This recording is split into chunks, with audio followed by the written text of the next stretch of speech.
Bapak Ibu, kita akan mempersiapkan hati kita. Kita akan bersama-sama mendengarkan kebenaran firman Tuhan yang akan disampaikan oleh namanya Pastor Paul. Para lektor untuk mempersiapkan diri. Sebelumnya kita akan berdoa untuk kebenaran firman Tuhan. Silakan Bu Santi Simanjuntak. Ya, baik, mari kita berdoa. Bapa di sorga, kiranya pujian yang kami naikkan dapat menyenangkan hati-Mu Tuhan. Dan sekarang kami siapkan hati kami untuk mendengarkan firman-Mu. Kiranya Engkau mengurapi hamba-Mu Pastor Pauzang, berikan hikmat untuk cakap mengajari kami, dan berkati kami semua yang mendengarkan firman-Mu, semua disembuhkan, dipulihkan di dalam nama Tuhan Yesus. Haleluya, amin. Amin, terima kasih Bu Santi Simanjuntak. Firman Tuhan pagi ini terambil dari 1 Tawarik 7 ayat 1 sampai 40, nanti akan dibacakan oleh Ibu Nerliana. Silakan Ibu Nerliana.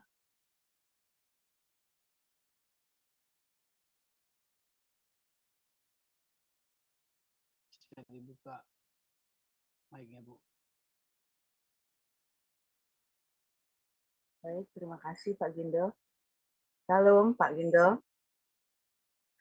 Salam Pastor Paul, Bu Ana, Pak Weli. Salam Bapak Ibu semua yang ada di Zoom dan di YouTube. Dan salam untuk saudara kami yang menonton kembali siaran ini. Baiklah, mari kita lanjutkan pembacaan firman Tuhan dari kitab 1 Tawarik 7 ayat 1 sampai 40. Demikian firman Tuhan.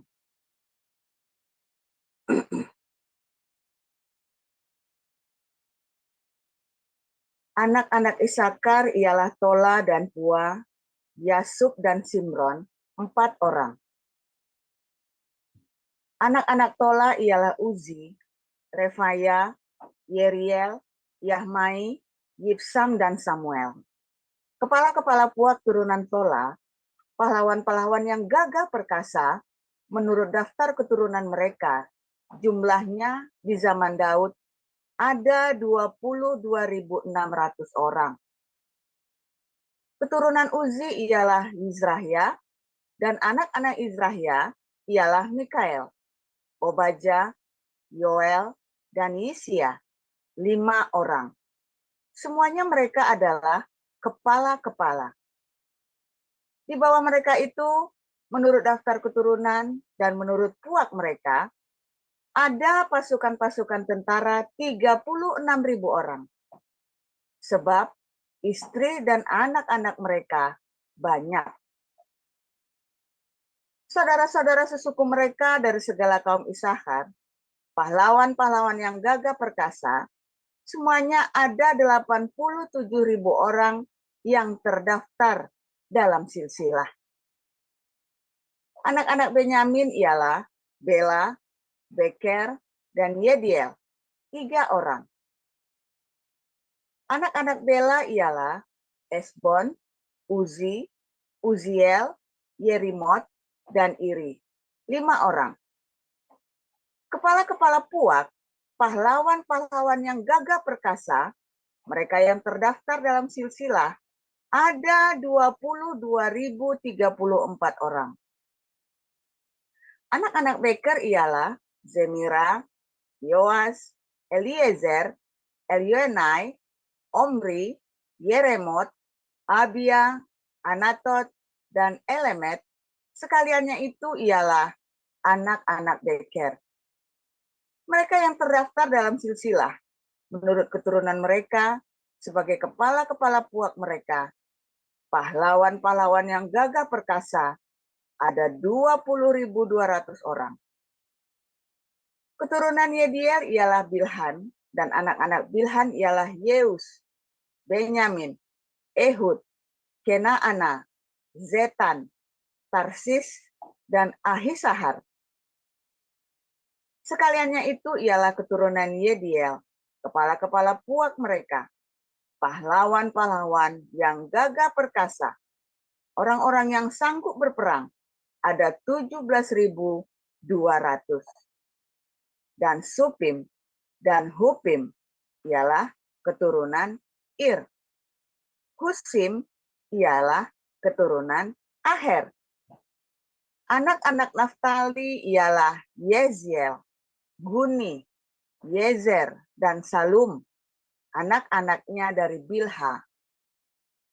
Keturunan Manasye ialah Azriel, yang dilahirkan oleh gundiknya, perempuan Aram itu. Perempuan ini melahirkan Makhir, bapa Gilead. Makhir mengambil seorang istri bagi Hupim dan Supim.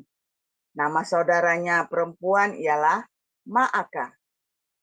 Nama anak yang kedua ialah Zelafehat. Zelafehat hanya mempunyai anak-anak perempuan. Tetapi Ma'aka, istri Mahir, melahirkan seorang anak laki-laki dan menamainya Peres. Nama saudaranya laki-laki ialah Seres, dan anak-anak orang ini ialah Ulam dan Rekem. Keturunan Ulam ialah Bedan. Itulah keturunan Gilead bin Makir bin Manasye. Saudaranya perempuan Moleket melahirkan Ishyahod, Abiezer, dan Mahla. Anak-anak Semida ialah Ahyan, Sekem, Liki, dan Anyam.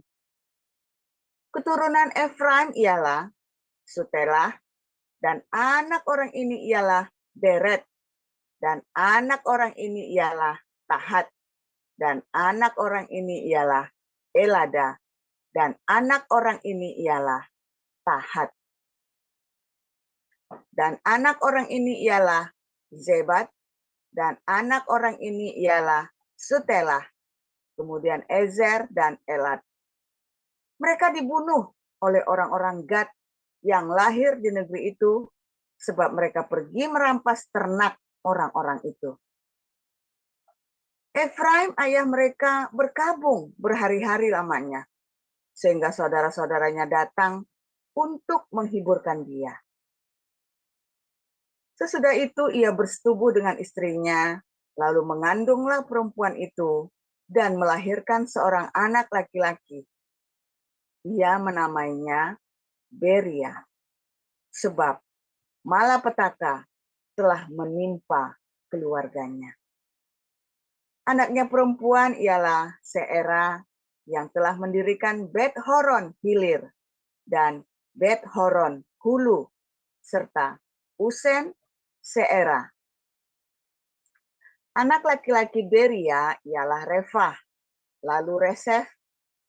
Anak orang ini ialah Telah, dan anak orang ini ialah Tahan, dan anak orang ini ialah Ladan, dan anak orang ini ialah Amihud, dan anak orang ini ialah Elisama, dan anak orang ini ialah Nun, dan anak orang ini ialah Yosia.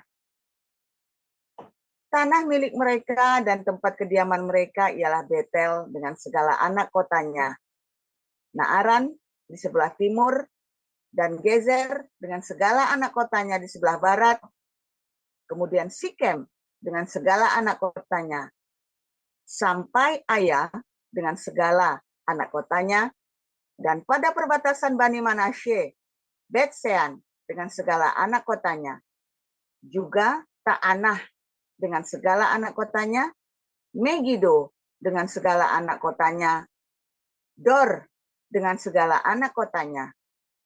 Di tempat itulah keturunan Yusuf bin Israel diam. Anak-anak Aser ialah Yimna, Yiswa, Yiswi, dan Beria. Serah ialah saudara perempuan mereka. Anak-anak Beria ialah Heber dan Melkiel. Dialah bapa Birzait. Heber memperanakkan Yaflet, Somer, dan Hotam, serta Sua, saudara perempuan mereka. Anak-anak Yaflet ialah Pasah, Bimhal, dan Aswat. Itulah anak-anak Yaflet. Anak-anak Semer ialah Ahi, Rohaga, Yehuba, dan Aram. Anak-anak Helem, saudaranya laki-laki ialah Zofah, Yimna, Seles, dan Amal. Anak-anak Zofah ialah Suah, Harnefer, Syual, Beri, dan Yimra. Bezer, Hod, Sama, Silsa, Yitran, dan Beera. Anak-anak Yeter ialah Yefune, Pispa, dan Arah. Anak-anak Ula ialah Arah, Haniel, dan Rizia. Itulah sekaliannya keturunan Asyer, kepala-kepala puak mereka, pahlawan-pahlawan gagah perkasa yang terpilih, pemimpin-pemimpin utama. Jumlahnya yang terdaftar dalam silsilah mereka sebagai pasukan perang ada 26.000 orang. Demikian.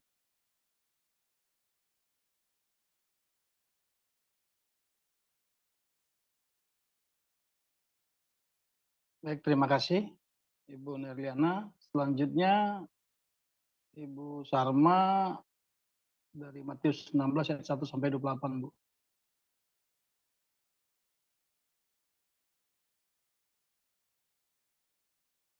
Bu Sarma? Ya, Pak. Ya, silakan, Bu. Saya Dari dari Matius 16 ayat Matius 1. ya, Pak. Betul, Bu.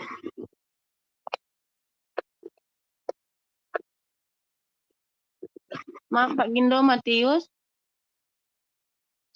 Matius 16, maaf, ayat 1 sampai 28, Bu. 16. 16 ayat 28.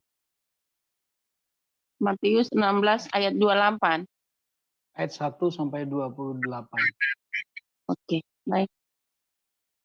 Saya akan bacakan kebenaran firman Tuhan yang terambil dari Matius 16 ayat 1 sampai 28. Beginilah firman Tuhan. Kemudian datanglah orang-orang Farisi dan Saduki hendak mencoba Yesus. Mereka meminta supaya ia memperlihatkan suatu tanda dari surga kepada mereka. Tetapi jawab Yesus, pada petang hari karena langit merah, kamu berkata, hari akan cerah, dan pada pagi hari karena langit merah dan redup, kamu berkata, hari buruk. Rupa langit kamu tahu membedakannya, tetapi tanda-tanda zaman tidak. Angkatan yang jahat dan tidak setia ini menuntut suatu tanda. Tetapi kepada mereka tidak akan diberikan tanda selain tanda Nabi Yunus. Lalu Yesus meninggalkan mereka dan pergi. Pada waktu murid-murid Yesus menyeberang danau, mereka lupa membawa roti. Yesus berkata kepada mereka, berjaga-jagalah dan waspadalah terhadap ragi orang Farisi dan Saduki. Maka mereka berpikir-pikir dan seorang berkata kepada yang lain, itu dikatakannya karena kita tidak membawa roti. Dan ketika Yesus mengetahui apa yang mereka perbincangkan, ia berkata, mengapa kamu memperbincangkan soal tidak ada roti? Hai orang-orang yang kurang percaya, belum juga kamu mengerti? Tidak kamu ingat lagi akan 5 roti untuk 5.000 orang itu? Dan berapa bakul roti kamu kumpulkan kemudian? Ataupun akan 7 roti untuk 4.000 orang itu? Dan berapa bakul kamu kumpulkan kemudian? Bagaimana mungkin kamu tidak mengerti bahwa bukan roti yang kumaksudkan? Aku berkata kepadamu, waspadalah terhadap ragi orang Farisi dan Saduki. Ketika itu, barulah mereka mengerti bahwa bukan maksudnya supaya mereka waspada terhadap ragi roti, melainkan terhadap ajaran orang Farisi dan Saduki. Setelah Yesus tiba di daerah Kaisarea Filipi, ia bertanya kepada murid-muridnya, kata orang, siapakah anak manusia itu?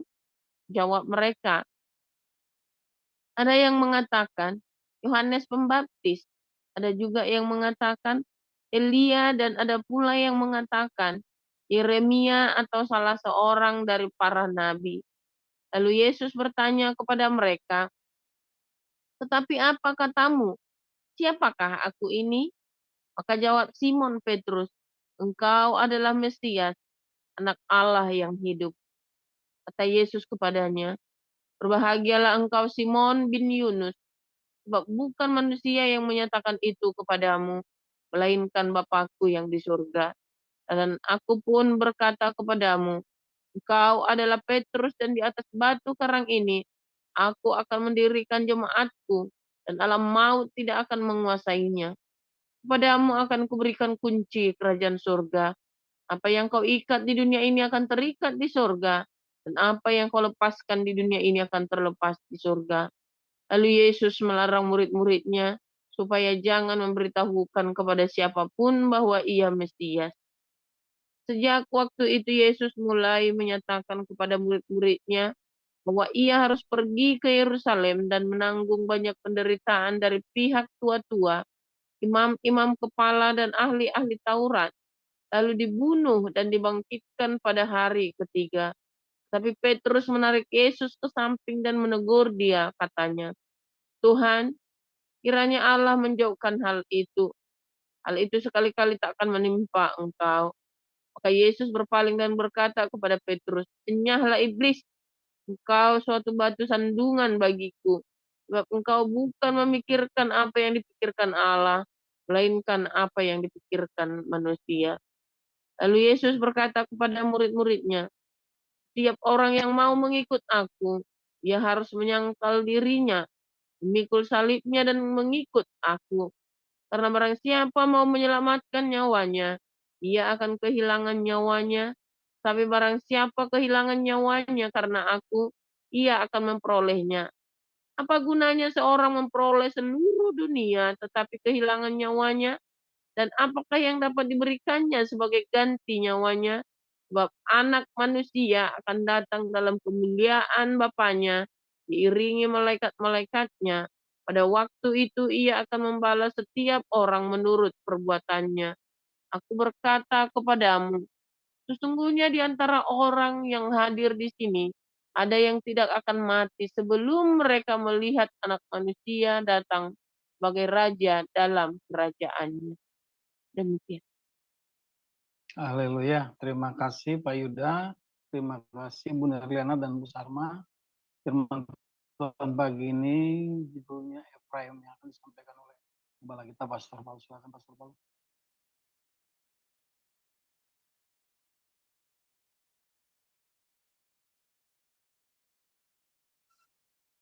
Oke, haleluya, luar biasa firman Tuhan selalu baru setiap hari.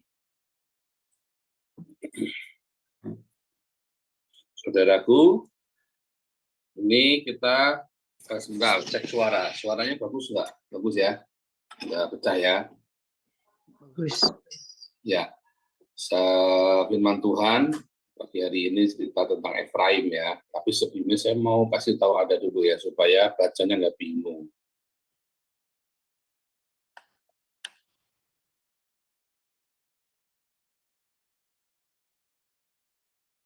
Jadi dalam 1 Tawarik 7 itu, kita lihat ya, ini ada suku-suku selebihnya dari ya satu yaitu suku Isakar gitu ya. Jadi ada jangan baca di renteng begitu cara bacanya, saudara, jangan dihajar begitu, ada pelan-pelan bacanya terus kasih tanda ya. Satu suku Isakar punya anak ini gitu ya. Terus maksudnya dalamnya ada cerita lagi ya, dalamnya ada cerita lagi, nanti akan refer ke yang lain. Yang kedua, anak-anaknya Benyamin, suku Benyamin, saudara ya. Ini anaknya ini semua ya. Nanti diulang lagi besok ya. Tuh, besok kita ulang lagi daftar keturunan Benyamin. Ya. Terus ada anak-anaknya Naftali ya. Terus ada keturunan dari Manasye. Ini adalah 12 anaknya Yakub ya, saudara ya. Terus kemudian keturunan Efraim. Tadi ya, Manasye terus Efraim. Terus, nah ini saudara, ada yang namanya Yosua, ya. Nun punya anak namanya Yosua. Nah ini Yosua bin Nun, muridnya Musa, saudara ya. Yosua bin Nun. Dia adalah orang Efraim, saudara.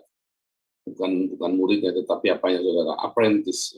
Ya, muridnya lah ya, apprentice-nya. Tapi dia bukan orang Lewi, dia adalah orang Efraim. Yosua ini yang kemudian menuntun orang Israel masuk ke tanah Kanaan, ya, nyeberangi Sungai Yordan. Itu ya bacanya ya. Lalu ada anak-anaknya Asyer, suku Asyer ya. Itu saudara ya. Supaya nanti Anda jangan bingung baca ditarik begitu aja, jangan saudara ya. Nah, kemudian tadi ada Yosua bin Nun. Anda ingat-ingat Yosua bin Nun ini ternyata keturunan Efraim ya. Gitu kalau baca Tawarik itu jangan buru-buru saudara ya. Anda dihubungkan sama cerita yang lain coba. Nah, kadang-kadang ada nama yang sama tapi ternyata orangnya berbeda. Hati-hati ya. Contohnya nih Efraim ya. Keturunan Efraim Sutela, anak ini adalah Beret, anak orang ini adalah Tahat, anak orang ini adalah Elada, anak orang ini adalah Tahat lagi kan. Dan anak orang ini adalah Sabat, anak orang ini adalah Sutela lagi kan. Kemudian anak ini ialah Sabat, dan anak orang ini Sutela, kemudian Eser, Elat. Mereka dibunuh oleh orang-orang Gad yang lahir di negeri itu sebab mereka pergi merampas ternak orang-orang itu. Sebentar, saudara ya. Kalau Anda melihat, Efraim punya anak ini, anaknya punya anak ya. 1, 2, 3, 4, 5 ya. 6. Wah, cepat sekali itu ya saudara ya. Tapi kemudian anak-anaknya Efraim ini masih hidup saudara ya. Anak-anak ini kalau Anda lihat di The Net Bible ya, tadi ayat yang ke-20. Kalau Anda lihat tadi di The Net Bible ya. Lihat ya. Eser dan Elead yang paling terakhir dibunuh oleh orang-orang Gad karena mereka mencuri ternaknya ya. Nah itu The Net Bible. Tetapi kalau Anda membaca di dalam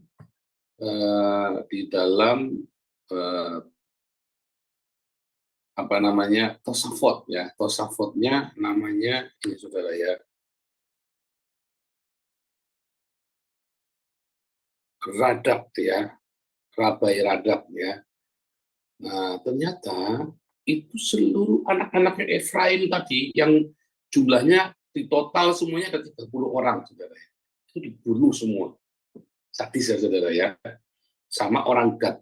Gad ini adalah orang Filistin. Sukunya Goliat, saudara ya. Jadi Goliat ini adalah orang Gad, bangsanya Filistin. Saya bangsa Israel ada 12 suku. Ini orang Filistin punya suku-suku. Nah, Gad ini adalah orang-orangnya Goliat gitu ya, kaumnya Goliat. Nah, ceritanya mereka itu mau nyebrang dan tidak dikatakan mau curi ternak, enggak saudara. Tapi mereka mau nyebrang, ya. Jadi ternyata Efraim ini ditunjuk sebagai pemimpin bagi para Israel ini kan saudara ya. Efraim ini kan ditunjuk sebagai pemimpin, sebagai yang sulung dari seluruh Israel. Yakub, kalau Anda membaca di dalam Kejadian 48, Yakub itu memberkati Efraim. Dan kemarin kita belajar ya, bahwa Efraim itu adalah yang sulung dari seluruh Israel, dianggap yang sulung. Berkat kesulungan ini luar biasa, saudara. Lalu si Efraim ini pede banget. Ya. Dia pergi, dia mau masuk, mengeluarkan orang Israel. Keluar dari Mesir lewat tanahnya orang Filistin. Sebetulnya begitu ceritanya ya. Nanti ini ada di Sefaria ya. Kalau yang Anda di Bible College, Anda belajar cara buka Sefaria ya. Kembali. Jadi saudara, tradisi rabbinik itu cerita begitu ya. Terus ini mereka pergi ke sana saudara. Dan orang Efraim ini seluruhnya 30-nya dibantai semua oleh orang Filistin, saudara. Suku Gad ini. Wah, ngeri, saudara ya. Kasihan, saudara. Lalu, ya dikatakan Efraim, ayah mereka, berkabung berhari-hari lamanya sehingga saudara-saudaranya datang menghiburkan dia. Kasihan saudara ya. Iya, seluruh Efraim punya anak mati semua, saudara. Habis. Suku Efraim ini habis bantai sama orang Filistin ini. Karena mereka memang mau nyerobos ke sana, mau nerobos ke tanah Kanaan, mau balik, saudara ya. Nah, terus kemudian, ya bersetubuh dengan istrinya, lalu perempuan itu melakukan anak laki-laki lain ya, Beria, yang namanya Beria, sebab malah petaka telah menimpa keluarganya. Itu seluruh keluarganya mati, saudara ya. Bukan cuma 2 anak yang terakhir tadi, tapi seluruh keluarganya mati. Terus punya anak perempuan juga ya, dan seterusnya. Lalu mereka punya anak laki, namanya Nun, punya anak laki, namanya Yosua ya. Jadi mereka masih muda-muda, kawin muda ya, bukan di bawah umur, bukan ya. Tetapi mereka selalu mengenal bat mitzvah dan bar mitzvah. Ya, usia 12 tahun, saudara ya. Jadi mungkin mereka usia 15 tahun, 17 tahun sudah punya anak. Cepat jadinya ya. Dan Efraim itu lanjut usianya ya. Dan tapi Efraim nggak bisa masuk tanah Kanaan. Yang masuk tanah Kanaan hanya Yosua dan Kaleb ya. Yang lahir di Mesir, yang masuk ke Kanaan hanya Yosua dan Kaleb, saudara. Nah, kita bandingkan dengan ceritanya Petrus, saudara ya. Bagaimana Petrus ditunjuk oleh Tuhan Yesus. Engkaulah Petrus, di atas batu karang ini akan kudirikan jemaatku. Wah, hebat sekali saudara si Petrus ini, saudara. Keren amat, pemimpin dari para rasul. Ya kan? Si Paulus pun menyebutnya sebagai Petrus adalah sokok guru ya dari gereja dan jemaat. Wah, saudara. Tetapi baik Efraim maupun Petrus, mereka lihat saudara ya, mereka punya nubuatan yang bagus, saudara. Mereka punya kepemimpinan yang bagus. Mereka punya janji Tuhan, berkat Tuhan atas hidup mereka. Ya. Tapi saat itu mereka belum saudara? Belum punya kapabilitas. Nah, ada janji Tuhan.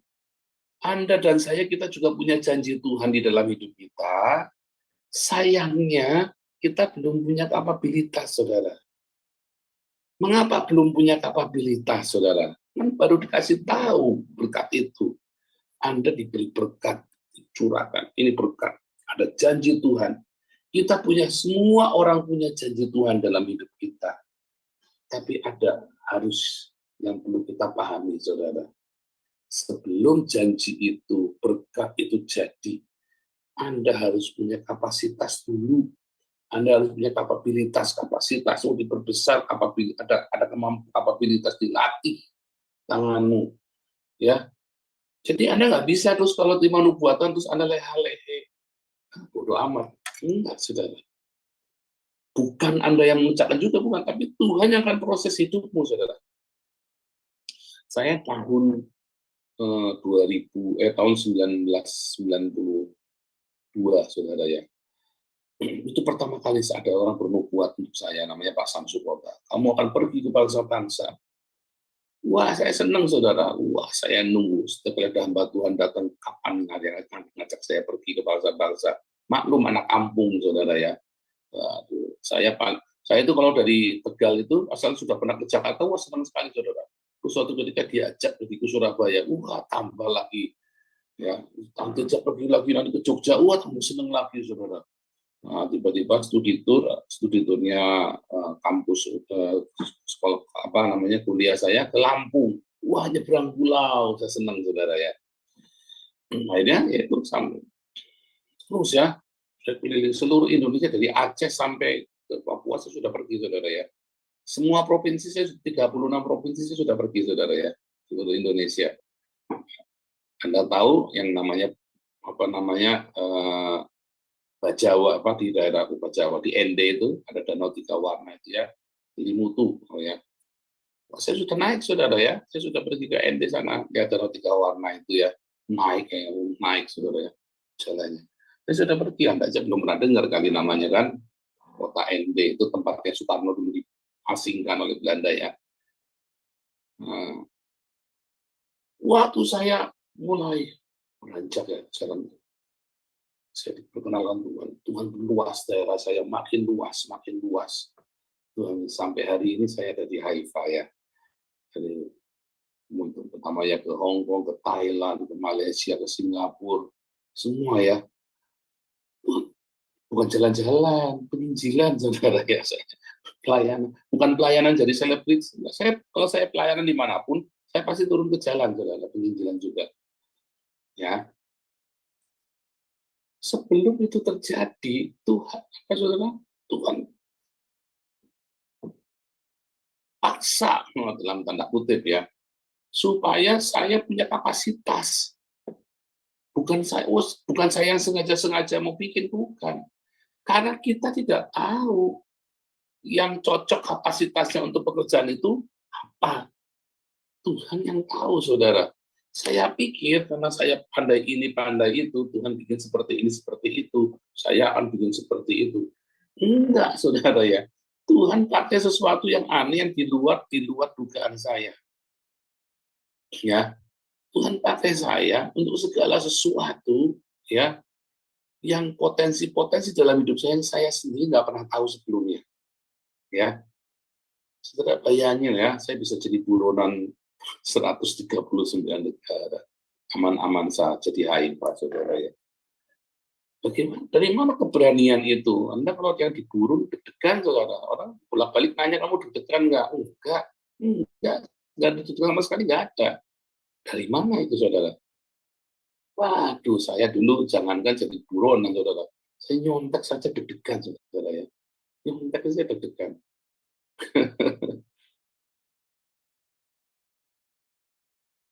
Waduh, saya kalau habis melanggar gitu, pas baru ketilang aja gitu, rasanya nggak enak sekali. Ini jadi buronan, saudara. Kayak orang di TKP kan, kemana kalau saudara di TKP, gimana caranya coba? Saya nekat-nekat yang Anda ngeri juga. Kayaknya baru saya yang kasus begini, saudara ya. Nah, baru saya ikutin ikut-ikut. Ya, ikut-ikut kan. Nah, setelah itu aja nggak tahan kan keluarganya kan, istrinya nggak tahan. Bagaimana saya sama anak bisa bertahan? Kapasitas itu ini ya saudara ya, kapabilitas dan kapasitas itu direntangkan sama di stretch ya. Wah sakit. Sakit sekali saudara. Sebelum Petrus menjadi Petrus soko guru, di stretch dulu saudara. Ya.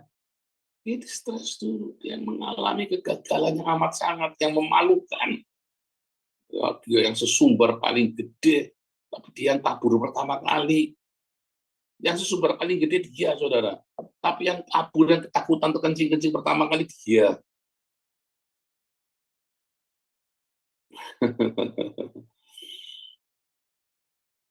Makanya jangan menghakimi ya ketika orang lagi diproses sama Tuhan. Kita nggak tahu. Tapi saya senang kalau ada orang lagi diproses sama Tuhan. Terus responnya dia bagus, saudara. Saya kaget, responnya keren amat ini. Anda ketika dia proses sama Tuhan, responnya seperti apa, saudara? Kalau Tuhan bilang, gua akan menjadi kepala bukan ekor, amin, amin, gundulmu peang, saudara. Ketika Anda kepala bukan ekor, emang terus langsung mau jadi kepala begitu aja. Stretch dulu, saudara. Di stretch, tarik dulu. Kayak kalau karet itu tarik dulu, saudara ya, supaya dia lentur. Bagaimana? Respon-respon terhadap semua stretchingnya itu segala terhadap semua proses itu nggak tahan. Mungkin dengan istrimu, mungkin dengan anakmu, mungkin dengan suami, dengan keluargamu ya. Diajar dulu, mungkin dengan mertuamu, dihina-hina dulu. Berapa banyak Anda sekarang sedang dihina oleh mertua? Ayo, ngaku. Kalau mertua saya nggak pernah menghina saya ya, mertua saya baik, saudara ya. Tidak pernah sekalipun menghina saya, walaupun saya dulu miskin. Karena dia tahu saya orang yang rajin ya. Dia nggak pernah menghina sekalipun. Masalah ekonomi pun, masalah materi pun tidak pernah menghina. Mertua saya juga dari orang miskin ya. Maksudnya mama mertua saya, dia kerja keras. Dan dia dulu juga ditindas sama ipar-iparnya ya, saudara ya. Makanya dia juga tahu bahwa ada pekerja keras, dia senang. Kita juga sama, saudara. Saya kalau melihat ada orang yang tangguh, saya itu senang, saudara ya. Entah kenapa, pokoknya udah lihat orang yang tangguh gitu, saya ngerasa, waduh, hati itu cocok pokoknya gitu ya. Kalau ada orang ditindas, terus dia bisa responnya bagus begitu ya. Saya rasa, mantap ini orang. Ya, bukan saya saja, Tuhan pun begitu, saudara ya. Saya sendiri mengalami penindasan, mengalami penghinaan, mengalami jatuh dalam, tetapi ketika jatuh kita nggak terus ngendoki, saudara, nongkrong aja. Jangan, bangun lagi. Itu stretching, saudara ya. Apapun hari ini Anda kondisinya, Anda lagi jatuh.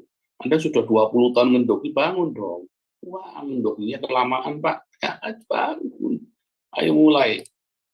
Lagu ya, dikepak-kepakan sayapnya, digoyang-goyangkan kakinya, yang goyang kepak-kepak, saudara ya, mulai Raja Wali stretching, saudara. Jadi semua pencobaan yang Anda alami itu, kalau Anda melihatnya sebagai pencobaan yang menyusahkan, ya bukan stretching. Ulangi lagi, nggak berarti apa-apa. Kalau apapun yang terjadi dalam hidupmu, kalau kamu menganggap itu adalah menyusahkan, ya nggak ada artinya apa-apa, cuma jadi trauma saja, saudara. Ya nggak?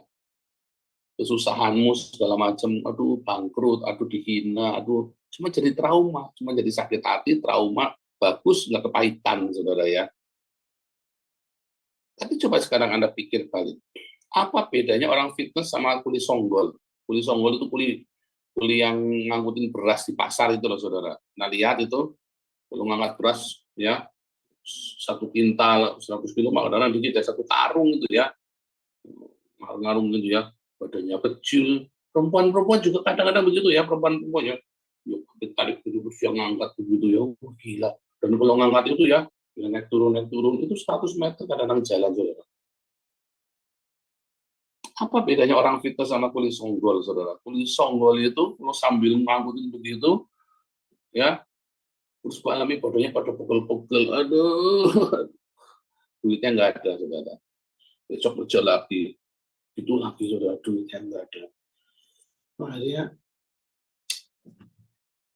Itu kalau orang fitness apa? Hantam terus, saudara. Di fitness ya, hantam terus. Tambahin lagi. Senang malah, saudara. Ya. Dapat duit nggak? Malah nggak dapat duit. Kuli songgol kan dapat duit, saudara. Ya kan? Kuli songgol dapat duit, tapi ngeluh. Air KB. Minum extra jos, minum protein, minum apa-apa. Akhirnya duitnya yang buat doping lebih banyak daripada penghasilannya dia. Wah, puyeng. Aduh, sakit ini, sakit itu, terakhir remuk. Ada yang sampai ambilnya keluar, saudara ya. Tapi kalau orang fitness, coba, saudara. Malah keluar duit, saudara. Malah beli vitamin ya.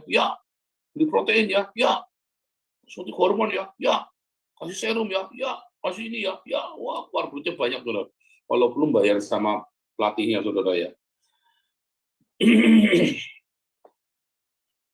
Anda kuli songgol atau ini, saudara, atau orang yang lagi fitness, saudara. Nah itu kalau Anda lihat prajurit itu ya, saudara ya, dia latihan kayak kuli, saudara, setengah mati. Tapi dia latihan supaya dia sehat dan supaya dia siap tempur. Tapi kalau kuli songgol itu mana kepaksa. Kan kepaksa kerjanya dia. Lah Anda mau jadi kuli songgol, menghadapi kehidupan ini, mental kuli songgol. Harapmu, saudara ya. Waduh, Pak, saya memang mentalnya begini, saya memang miskin, larat. Ya harapmu, saudara. Saya mah dari kecil nggak pernah begitu mentalnya, saudara ya. Entah kenapa mami saya selalu ngajarin saya. Kadang-kadang memang kelewatan ya, sampai tante saya marah. Mamimu tuh tukang ngimpi. Tapi berkat mimpi mami saya hari ini ada di Haifa, saudara ya, ada di Belanda. Tapi Belanda tetap lebih enak daripada Israel, saudara. Buat saya ya. Sebab itu kanaan saya. Tanah perjanjian saya adalah Eropa, saudara ya. Saya senang, saya di Israel saya senang, dan saya tidak pernah menyangka saya bisa sampai PhD di sini ya, bisa kuliah. Saya nggak pernah ngimpi, ya nggak pernah ngimpi tapi nggak pernah aduh sampai apa enggak ya. Malah sekarang kita bikin tour segala macam ya. Ada yang kedua ini ya turnya ya. Anda mau mental apa saudara sekarang? Kalau mungkin didikan orang tua juga bisa saudara, tapi firman Tuhan juga ngajarin kita supaya kamu punya mentalnya jangan jadi pecundang. Mentalmu adalah jangan jadi kuli songgol yang kepaksa menanggung segala penderitaan, tapi bersukacitalah di dalam menanggung segala perkara. Ayatnya di mana? Bersukacitalah di dalam menanggung segala perkara. Nanti kamu stretching, saudara, kuat, saudara. Saudara mau cerita apa sama saya? Mau cerita rumah tangga? Mau cerita perceraian? Anda mau cerita yang paling miris-miris melankolis? Saya ngalamin, saudara. Apakah saya kepahitan trauma? Enggak. Saya bisa cerita sama Anda bagaimana saya melewatinya dengan optimis. Tuhan tolong. Anda mau cerita nggak punya duit? Saya ngalamin, saudara. Jehovah Jireh, uang datang. Jehovah Jireh, ayam goreng datang. Anda mau cerita dibunuh berutang? Saya ngalamin. Anda mau cerita di penjara? Di dalam penjara saya ngalamin, saudara. Waktu ngalamin, memang sakit. Ya, sempat kepahitan. Tapi begitu saya ngerti 2015, saya hadapin semuanya, saudara ya, dengan sukacita, saudara. Apapun yang terjadi dalam hidupku ini, tak pernah kuragukan kasih-Mu Tuhan, lewat gunung yang tinggi atau lembah yang curam, tak pernah kuragukan kasih-Mu Tuhan. Jangan takut, saudara ya. Sebab firman-Nya itu yang akan terus makan rema. Makanya minta tiap hari rema dari Tuhan. Tuhan, beri aku rema. Dari mana rema datangnya? Anda dengar firman Tuhan dan terus berdiakonia dengan rajin. Ya, haleluya, haleluya. Naomi ini ya, iya kamu mau jadi kuli songgol apa mau jadi pelatih fitness, saudara Naomi ini ya. Iya dong. Jangan ngeluh ya. Mentalmu walaupun apapun ya. Serius, saudara. Oh, saya pernah bagi-bagi pernah jualan roti pakai becak, saudara ya. Saya setiap pulang sekolah saya suruh bawa ngelilingin roti itu ya, ngelilingin roti, becak, saudara ya, ngalamin, saudara. Jadi supir saya pernah, saudara ya. Tapi waktu jadi supir itu semua saya lewati, saya senang, saudara ya. Saya senang karena saya bekerja. Saya senang karena saya punya pekerjaan. Ya, saya senang karena ayah saya punya pekerjaan dan saya bisa bantu beliau. Daripada saya nganggur, dulu ayah saya nganggur, saya sedih, saudara. Saya nganggur, tanya papa kerjanya apa, nganggur. Saya setiap kali ditanya papa kerjanya apa, nganggur. Saya bingung, saudara, jawabnya, saudara. Saya bilang, tapi kerja jadi supir nggak apa-apa. Supaya aku kalau ditanya papa kerja apa jadi supir, nggak apa-apa, Pak, aku nggak malu. Cuma masalahnya papi saya nggak mau jadi supir karena dia panasan. Kalau disalip, gaplok, saudara. Kalau dipepet, dia gaplok orang. Nah, itu makanya dia nggak mau jadi supir. Nggak mau. Jadi, kerjanya terus. Pokoknya itu tadi ya. Orang kalau sedikit-sedikit ego, sedikit-sedikit ngamukannya itu, dari mana kamu datangnya? Karena kamu tidak mau direndahkan. Akhirnya kamu tidak mau di-stretching. Tapi saya orangnya berbakat, punya banyak sekali. Akhirnya tinggi, saudara ya. Dia di rumah saya tuh ya, dari hubungan rumah sampai WC, isinya buku, saudara. Di WC itu buku jejeran Intisari, apa selama dulu Intisari yang lagi tren, saudara ya. Itu jejer di WC itu di galurannya itu ini, saudara. Jadi kita kalau lagi kita baca buku, termasuk saya yang baca. Sampai sekarang kita kebiasaan baca.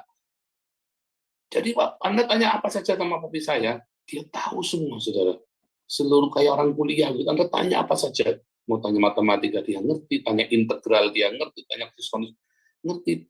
Anda tanya ilmu pengetahuan alam, ngerti. Tanya apa saja, ngerti, saudara. Ngerti ini si papi ini. Saudara bikin roti, bikin apa, dia bisa. Mami saya kalah enak kalau masak. Kalau bikin roti, papi saya kalau bikin bolu, bikin apa. Jadi, saudara. Saya ngajarin bikin aneh-aneh itu, papi saya bukan mami saya, saudara ya. Bikin kacang yang ada bisa manisnya, ada gula jawanya, kacang mentega, kacang. Saya tahunya dari papi, saudara. Gambar, main musik, saya belajarnya dari papi. Semua dia orang yang sangat berbakat, tetapi dia tidak punya kapasitas, saudara. Kenapa, saudara? Dia nggak mau direndahkan. Ketika direndahkan, responnya dia salah, saudara. Aduh, saya kalau ingat papi saya bilang, aduh Tuhan, Tuhan, kurang dikit sekali. Masalahnya apa, saudara? Rendah hati, ya. Yang membedakan respon bukan hanya kerendahan hatimu, saudara. Anda merasa jadi tukang kuli songgol, aku bukan kuli songgol, aku suruh gini, ya, karena mentalmu kuli songgol. Tapi kalau Anda mentalnya adalah seorang fitness, mana? Enteng angkatnya. Sambil latihan. Kita mau berpikir dalam ini apa? Sambil latihan. Sambil latihan. Saya pun lihat di sini, saudara, jalan tiap hari 5 kilo sampai 10 kilo, saudara. Perut saya kecil ya, saudara ya. Wah, saya senang, saudara. Orang pada ngeluh ya, teman-teman pada ngeluh semua di sini. Memang setengah mati, saudara ya. Tapi saya senang, kenapa? Wah, saya kapan lagi? Sekarang saya energik sekali, saudara. Tiap hari energik. Tiap hari saya ngajar jalan 10 kilo, dipaksa jalan. Dipaksa mau nggak mau, apa wow. Orang-orang ya, kalau misalnya dari ini, dia keluar dulu, terus naik bus, saudara. Ke kampus, lewat depan dia jalan. Sampai di sini sama dosen-dosennya pada nyindir ya. Tapi memang jauh. Kadang-kadang dia pakai mobil, cuma diambilkan pak itu sampai penuh di depan parkiran sampai karu-karuan ya. Cuma jalan. Tapi saya pikir kesempatan saya buat jalan, coba saya jalan dengan senang hati. Waktu saya di Belanda dulu belum punya mobil, saya naik sepeda kemana-mana. Malu enggak, orang Belanda aja nggak ada yang malu kok. Nah, itu saudara ya. Orang Belanda saja nggak ada yang malu. Saya malah waktu beli mobil Volvo itu saya malu, saudara. Jangan-jangan kita beli mobil kebagusan. Kita lihat tetangga mobilnya pakai butut, saudara, mobil tua bagus-bagus, mobil kan memang ada butut ya. Mobilnya tua, kita mobilnya Volvo, kita satu jari mobilnya paling bagus, kita sampai nggak enak sendiri jadinya kan. Waduh, salah nih kita beli mobil nih. Sampai salah nih. Padahal cuma 6.000 euro ya, cuma 100 juta kan. 100 juta rupiah. Mobil itu kan harganya kan murah, Avance saja harganya apa tuh. Ya, cuma itu tadi ya saudara, karena kebiasaan hidup sederhana, hidup kita jangan itu tadi mentalmu saudara. Ya, Efraim menjadi pemimpin. Ya, akhirnya Yosua Nun lahir ya, benar-benar dia yang bawa orang Israel ke masuk ke Kanaan saudara. Tadinya Efraim yang mau bawa ke Kanaan saudara, gagal. Bantai semua, mati semua, saudara. Mati semua, 30 nangis. Akhirnya Yosua bin Nun inilah yang membawa orang-orang Israel masuk ke Kanaan. Kapasitasnya dilatih 40 tahun jadi pasukan tempur, jadi panglima perang. Petrus, ya, hanya Petrus lah yang menjadi sosok guru gereja. Setelah dia habis-habisan, dia bangun imannya. Terus kemudian ada kerendahan hati, saudara ya. Yesus memberkati. Haleluya. Silakan begini.